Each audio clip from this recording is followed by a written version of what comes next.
Hello, I'm Marilyn Hatley, Mayor of the City of North Myrtle Beach.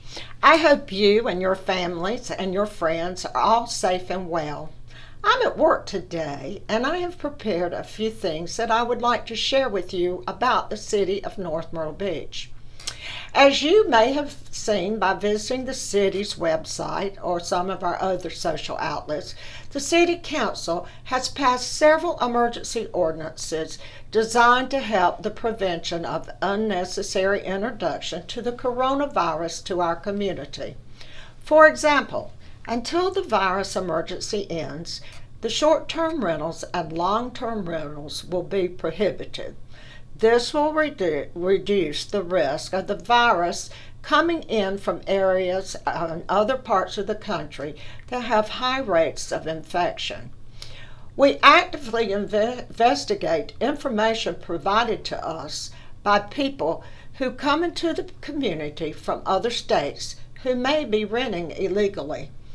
We are doing our best to let all our non-residential property owners know that they certainly have a right to use their own property, but our governor has an order that requires a period of self-quarantine, and we appreciate them complying.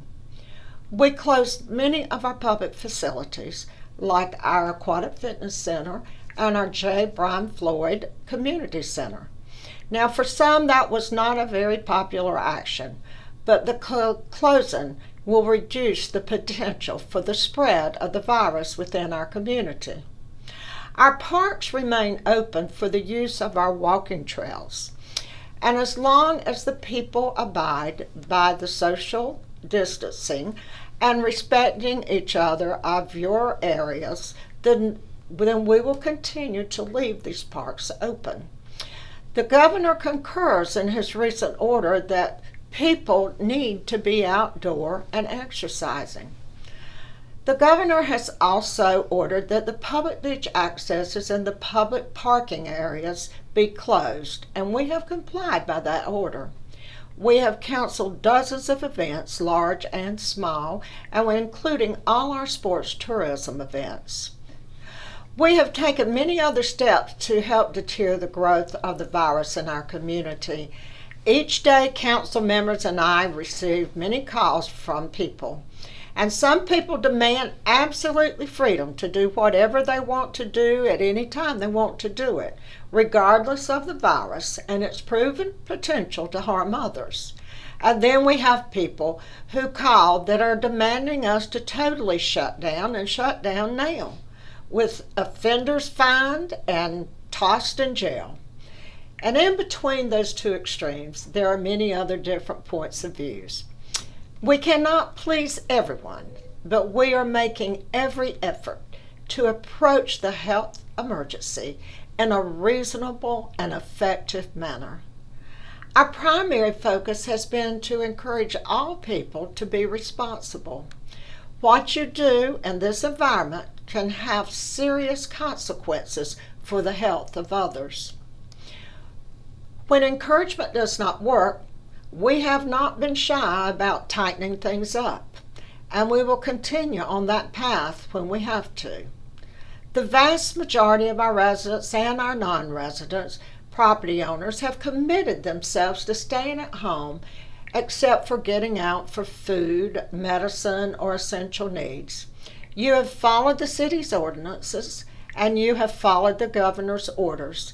And I know that has not always been easy to do, but we thank you and we are proud of you. We ask those who have adopted the carefree approach to the health and emergency to please pause and think about your actions.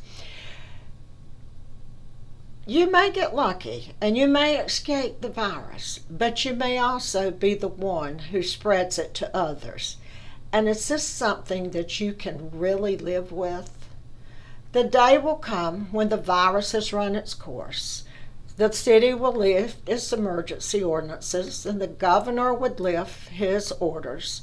The city of North Myrtle Beach will be thriving once again, and we will open our arms to all our visitors. I would once again like to thank all our residents for social distancing, wearing your mask, wearing your gloves, taking care of yourselves. I want to thank our city employees. They have come to work every day, and they continue to work to provide our citizens with the services that are necessary. And I want to say a very special thank you to our doctors, to our nurses, to our first responders, and all who work in the medical field. You jeopardize your own lives each day to help others. Thank you for allowing me to share my thoughts with you today, and I will be talking with you again soon.